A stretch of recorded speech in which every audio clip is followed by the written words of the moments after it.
Canto nono. Dante, que a noite adormecera, sonha que uma águia de ouro o apanhara, levando-o à esfera do fogo.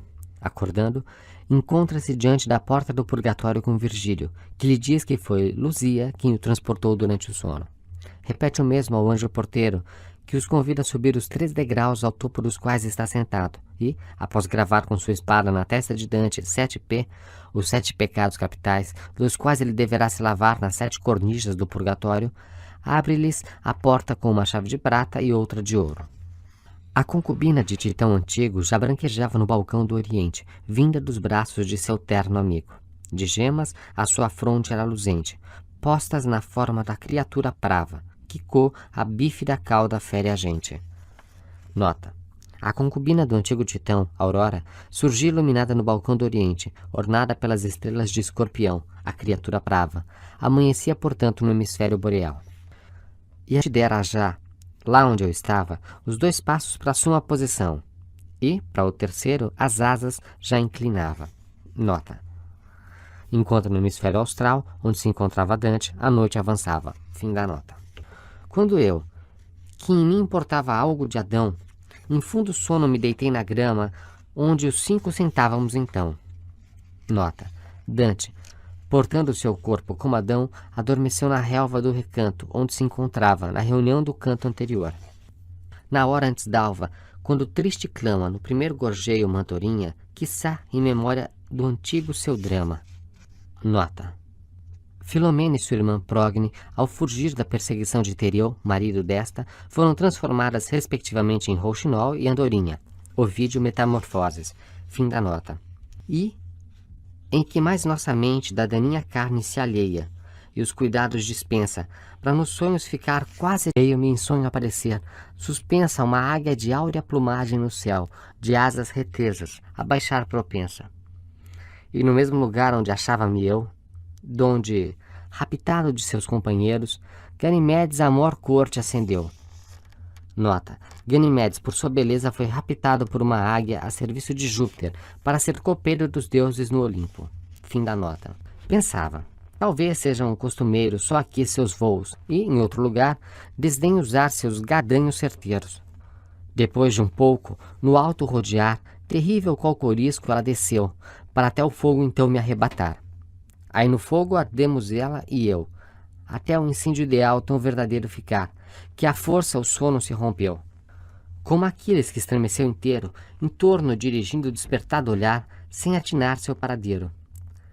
Quando para Esquiro, de Quiron raptado em seus braços, dormindo conduziu sua mãe.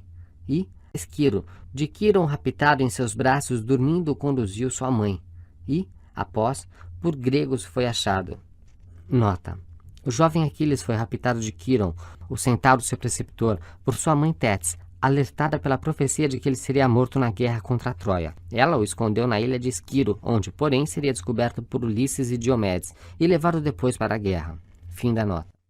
Assim estremeci quando fugiu-me o sono, e fiquei laço e languescente, como quem por gran susto se esvaiu. Tinha ao lado o conforto meu somente, e olhava para a marina e para o fulgor do sol, 2 horas alto já no Oriente. Não tenhas medo, disse o meu senhor, que o nosso estado é bem satisfatório. Não retenhas, mas solta o teu vigor. Está chegando agora ao purgatório. Vê lá o ressalto que o percorre em torno, e a entrada ao fim do trilho promissório. Na aurora que anuncia do dia o retorno, quando a tua alma dentro em ti ao validão adorno.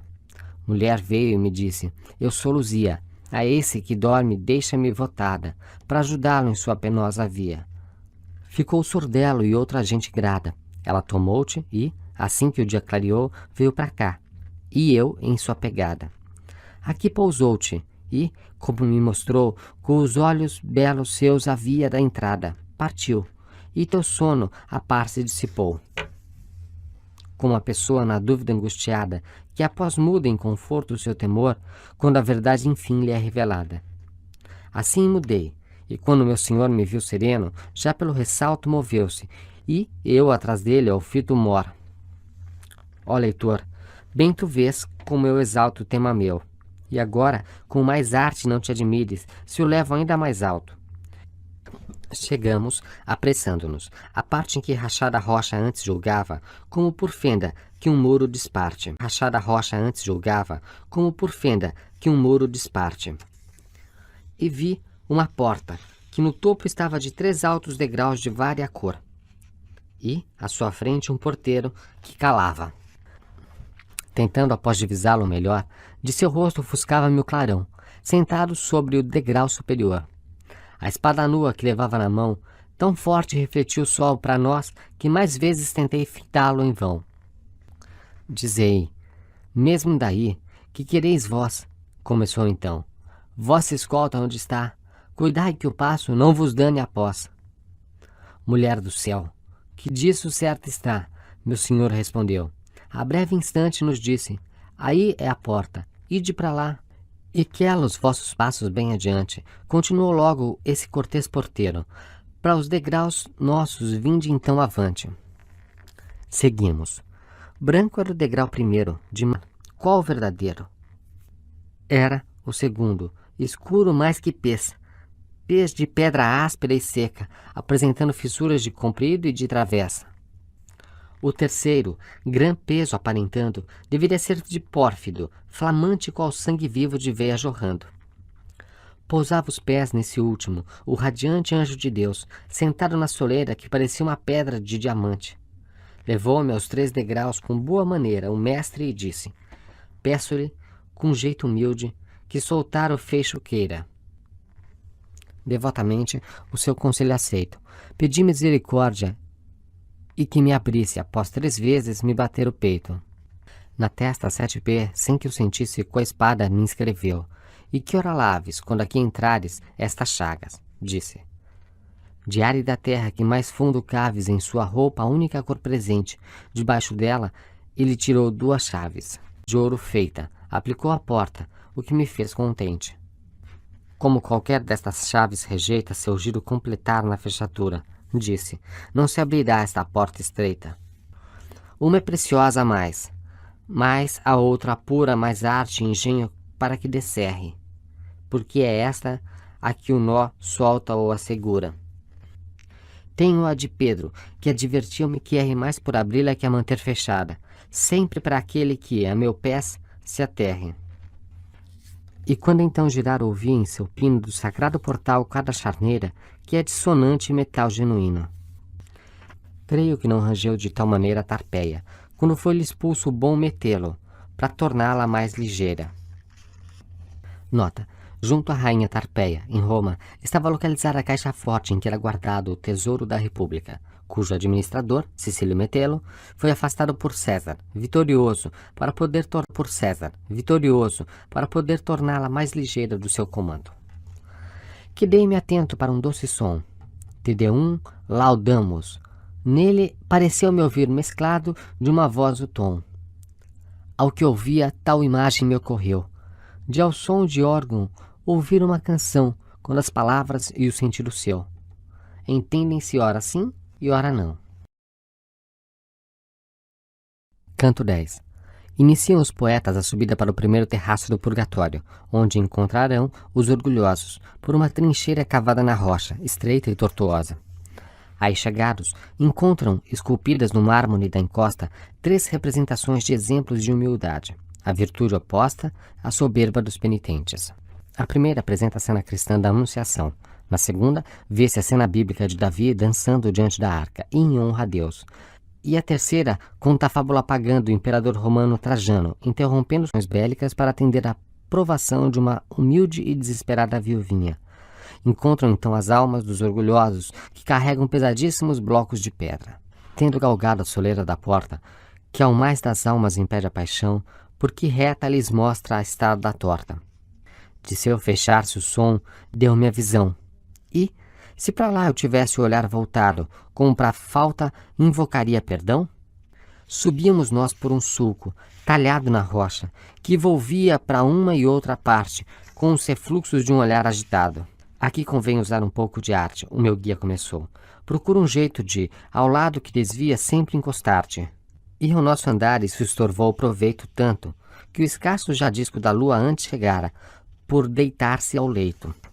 De escaparmos daquela garra crua, Mas, quando dela ficamos libertos, lá onde o monte para dentro recua.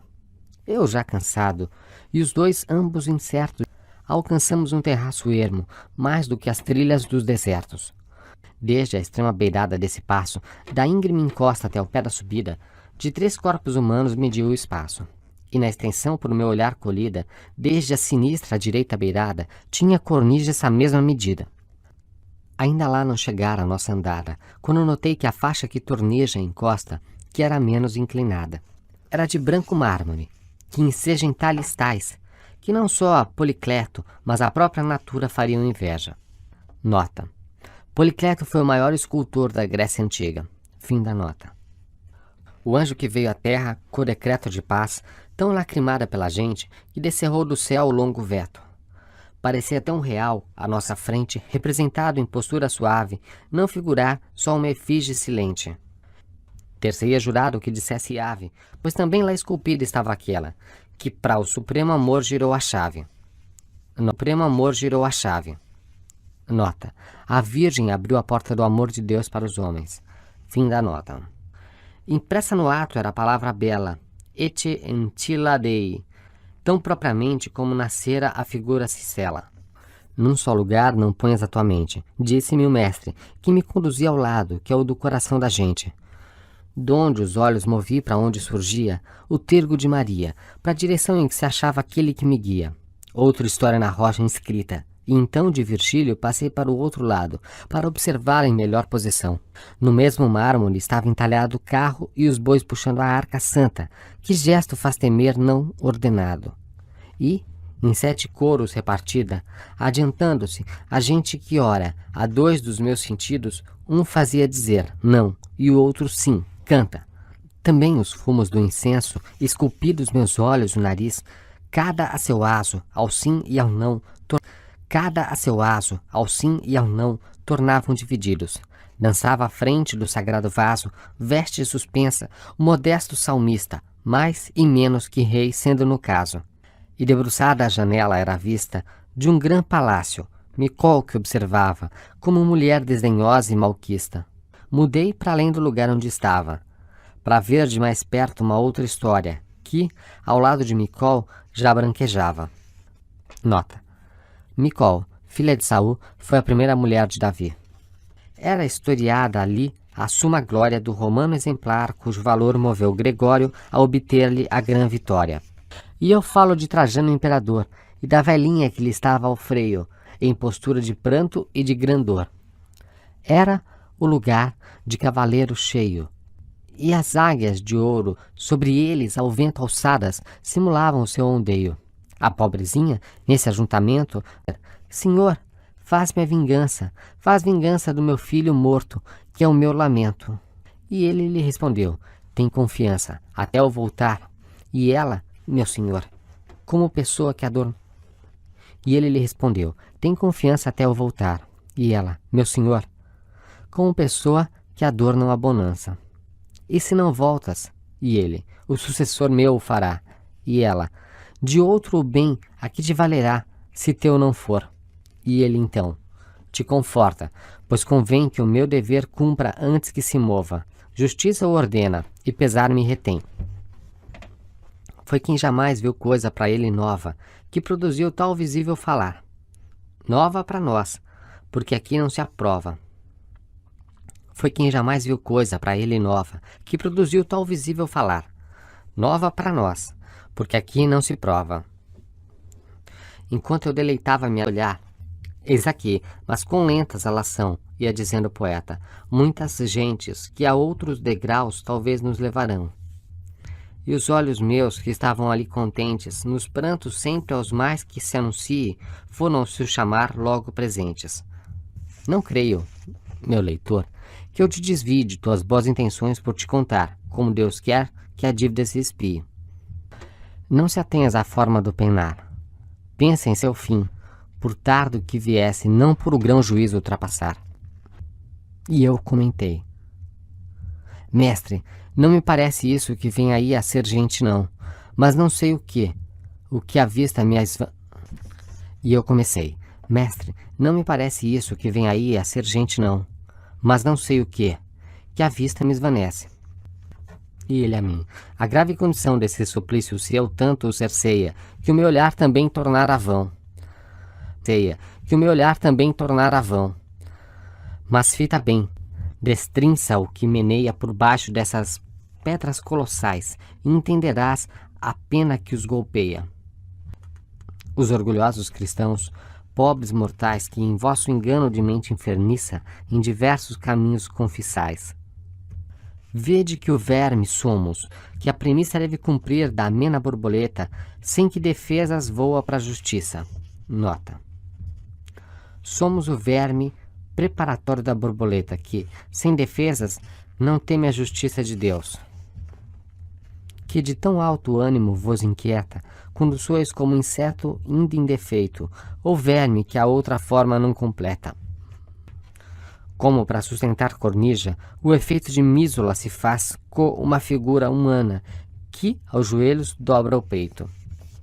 Nota. São essas esculturas usadas na arquitetura humanas. Telamões as masculinas e cariátides as femininas. O que faz do irreal, real agrura surgir em quem a vê. Nessa feição os vi quando lhes pus maior procura. Vária, em verdade, era a sua contramão, conforme a vária carga em seu pescoço, mas mesmo o de melhor disposição. Dizer parecia em pranto, mas não posso. Canto 11. As almas dos orgulhosos cantam o Pai Nosso. Dante é reconhecido por Oderise da Gubbio, famoso miniaturista, que foi presunçoso, mas reconheceu em vida a superioridade de seu sucessor franco-bolonhês. Depois de lamentar o orgulho humano e condenar a busca da fama no mundo, ele indica a Dante a alma de Provenzano Salvani, que foi o senhor de Siena, e teve sua espera no antipurgatório abreviada por ter tido a humildade de pedir, em praça pública, contribuições em dinheiro a seus cidadãos para salvar da condenação à morte um seu amigo. E termina o diálogo com Dante com uma velada previsão do seu exílio. Ó Padre nosso que estás nos céus, não circunscrito, mas em todo o amor, que aos primos entes do teu feito dás. Louvado seja o teu nome e o valor por toda a criatura, a qual apraz render graças também ao teu vapor. Nota. Vapor é termo bíblico para indicar o Espírito Santo. Fim da nota. Bem venha do teu reino a nós a paz, porque de procurá-la, se dos céus não vier mais, nosso engenho é incapaz. Como, de seu querer, os anjos teus fazem, cantando a ti, renúncia à pia, o mesmo façam os homens dos céus. Dá-nos hoje o maná de cada dia, que, se faltar, neste deserto infido, vai para terra, que, se faltar, neste deserto infido, vai para trás, quem para frente mais porfia. E como nós, o mal que hemos sofrido, a cada um perdoamos, tu perdoa, benigno, sem cuidar se é merecido. Nossa virtude que preste esboroa, não experimentes o antigo adversário, mas dele nos liberta, que a aguilhoa. Este rogo, Senhor, que último eu digo, por supérfluo, não é para o nosso bando, mas para os que ainda não têm o seu castigo.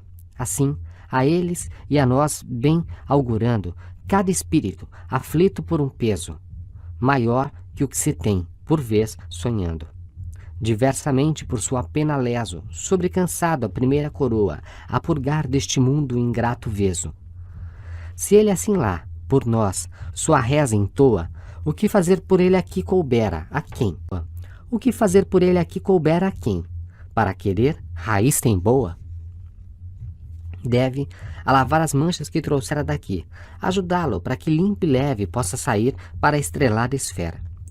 Que justiça e piedade vos releve logo, para que vossa asa liberada para vosso desejo vos eleve. Mas mostrai-nos a via, que para a escala é mais curta, e, se há mais de uma passagem, aí elegendo a menos empinada. Que este, que vai comigo, ainda a bagagem tem da carne de Adão com que se veste que, a seu mau grado, atrasa-lhe a viagem. Do discurso que alguém tornou a este, feito por quem estava à minha frente, o autor não percebi, mas claro, e preste. Assim sou. À direita e a costa rente, ainda conosco, a um passo conhecido, possível de escalar por um vivente. E não fosse eu pela pedra, e não fosse eu pela pedra impedido que minha nuca soberba refreia, obrigando-me a olhar para o chão volvido. Esse que vive e que não se nomeia, vê-lo para o conhecer bem gostaria, e fazê-lo apiedar-se desta peia. Fui de alta toscana fidalguia, Guglielmo Aldobrandesco, o genitor. Fui de alta toscana fidalguia, Guglielmo Aldobrandesco, o genitor meu foi. Talvez seu nome ouviste um dia. O antigo sangue e as obras de valor de meus avós tornaram-me arrogante e, esquecendo da mãe comum o amor, nutri aos homens despeito tão flagrante que a morte me levou, sábio, à cidade de Siena e, em Campagnático, até o infante. Sou Humberto.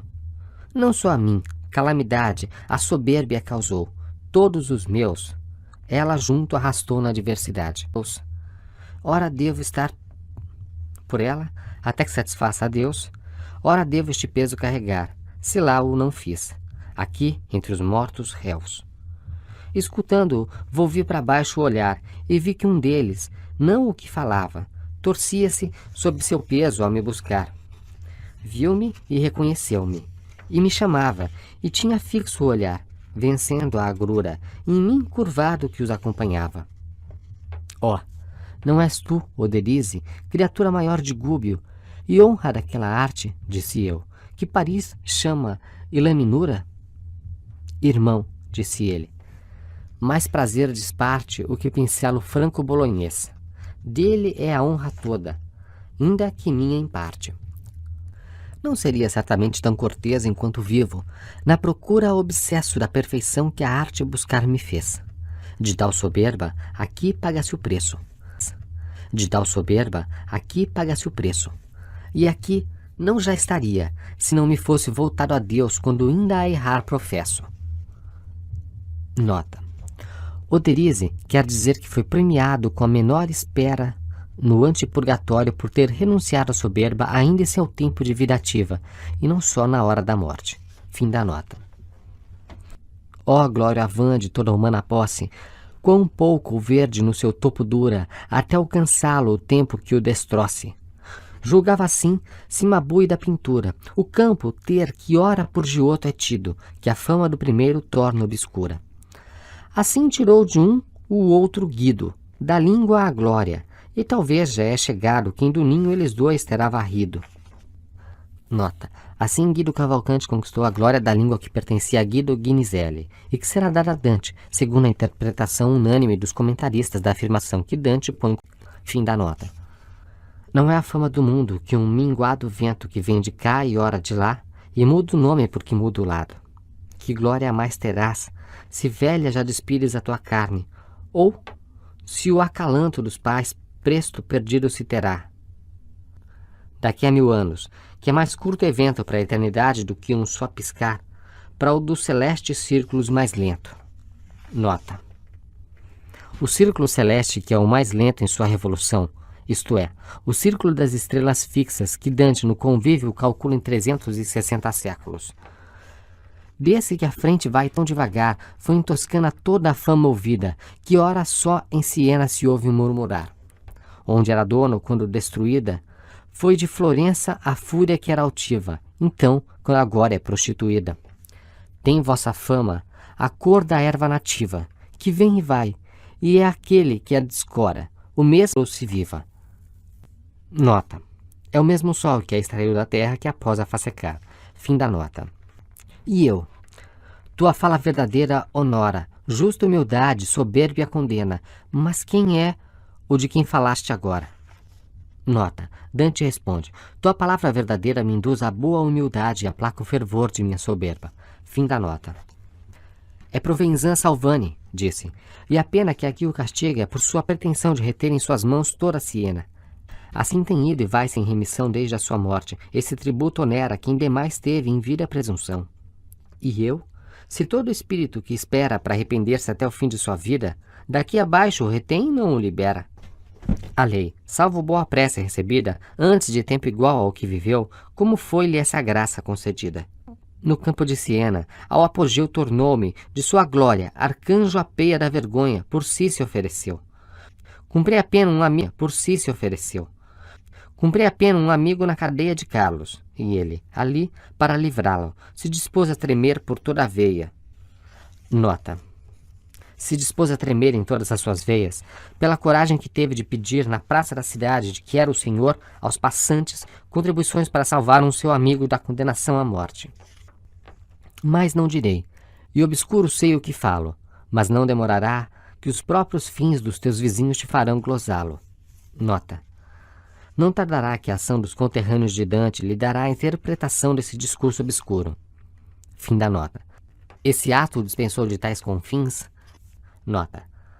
Foi esse ato de Provenzano Salvani que lhe abriu os confins do antipurgatório, apressando assim o início de sua expiação. Fim da nota. Canto 12. Dante continua a acompanhar a caminhada lenta de Oderise, e Virgílio o incita a largá-lo para o próprio caminho, mas ele permanece olhando para o chão, no qual estão agora representados exemplos de soberba punida, desde a rebelião de Lúcifer a histórias do mundo pagão e relatos bíblicos. Depois de uma longa caminhada, encontram os poetas um anjo que lhes promova a subida à segunda cornise do purgatório, a dos invejosos. Ao lhe chegarem, Dante sente-se mais leve, e Virgílio lhe explica que é porque o anjo apagara, com um toque de asa, o primeiro dos 7 P, que o anjo porteiro gravara em sua testa. Como bois, sob o jugo, eu ia a par daquela alma que grão fardo castiga, enquanto o mestre o pôde tolerar. Mas quando disse, deles te desliga e vai, que aqui cada um em seu barco apresse, com vela e remos, quanto mais consiga. Me aprumei, como estado que fizesse com a pessoa, embora a minha mente curva e humilhada ainda permanecesse. Encaminhei-me e já seguia contente os passos do meu mestre, enquanto os dois, nossa leveza, exibimos crescente. E ele, nossa leveza, exibimos crescente. E ele, ora, volve olhar para baixo, pois fitando o que teus pés pisam, absorto, o teu caminho animarás depois. Como? Nas tumbas rasas, sobre o morto está gravado o que ele foi outrora, para a sua memória facultar conforto. Aonde por veja novamente chora, quem o aguilhão sofre de antiga dor, que só as almas gentis inflige a espora. Assim, todo aqui eu vi, mas com melhor feitura quanto a arte, afigurado o chão que corre do monte ao redor. Vi aquele que mais nobre foi criado que qualquer outro, da celeste altura precipitando como um raio, a um lado. Nota. Lúcifer, o anjo rebelde precipitando na terra. Fim da nota. Vi o Timbreu, vi ainda armados Marte e Palas, junto de seu pai, olhando dos membros dos gigantes o descarte. Nota. Timbreu, apelido de Apolo, Morte e Palas, Minerva, ainda armados depois da vitória para agentes que em Senaar coadjuvaram seu desmando. Nota. Nimrod, primeiro rei da Babilônia, idealizador da Torre de Babel. Ó Níobe, orgulhosa de seus 14 filhos e filhas, desafiou Latona, mãe só de Apolo e Biana, os quais em represália flecharam toda a sua progenie. Fim da nota. Ó Saul, morto sobre a tua espada, tua imagem vi, em Gilboé, queria não mais chuva sentir nem orvalhada. Nota. Saul, primeiro rei de Israel, vencido pelos filisteus nos montes de Gilboés, matou-se com sua própria espada, amaldiçoando o local para não receber mais chuva ou orvalho. Fim da nota. Ó louca Aracne, assim também te via, já meio aranha, entre os farrapos, mestra de teu labor, que para o teu mal seria. Nota. Aracne, presunçosa tecelã a Lídia, desafiou Minerva, que a transformou em aranha, rasgando o trabalho que ela fizera e que foi a causa da sua desgraça. Ó Roboão, já não mais é funesta a tua figura aqui, apavorada no carro, em fuga que ninguém contesta. Nota. Roboão, sucessor de Salomão no trono de Israel, aumentou os impostos e teve de fugir da população. Mostrava ainda o duro chão da estrada, como Almeon, a própria mãe, fez caro da infausta joia parecer ornada. Nota. Almeon, como é contado na Eneida, matou a mãe Erífide para vingar a morte do pai, Anfiaral, causada por ela ao se exibir orgulhosamente com o colar recebida do marido, revelando assim o esconderijo deste. Anfiaral, sendo vidente, sabia que seria morto na guerra contra Tebas, de que, descoberto, foi obrigado a participar. Mostrava a ruína e o morticínio ímpio que fez Tamíris quando disse a Sírio: sangue ansiaste, e eu de sangue te sacio.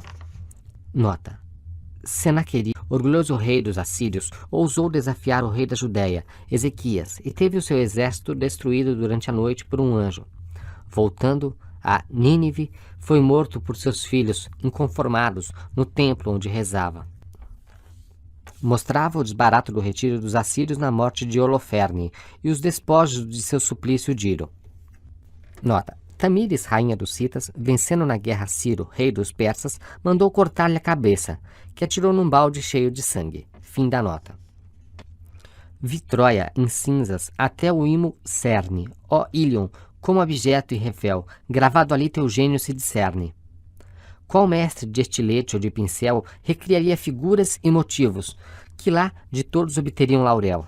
Mortos, os mortos pareciam, e os vivos, vivos. Melhor não viu quem verdadeiros os viu, que eu, que só os vi figurativos. Agora ide soberbos e altaneiros, filhos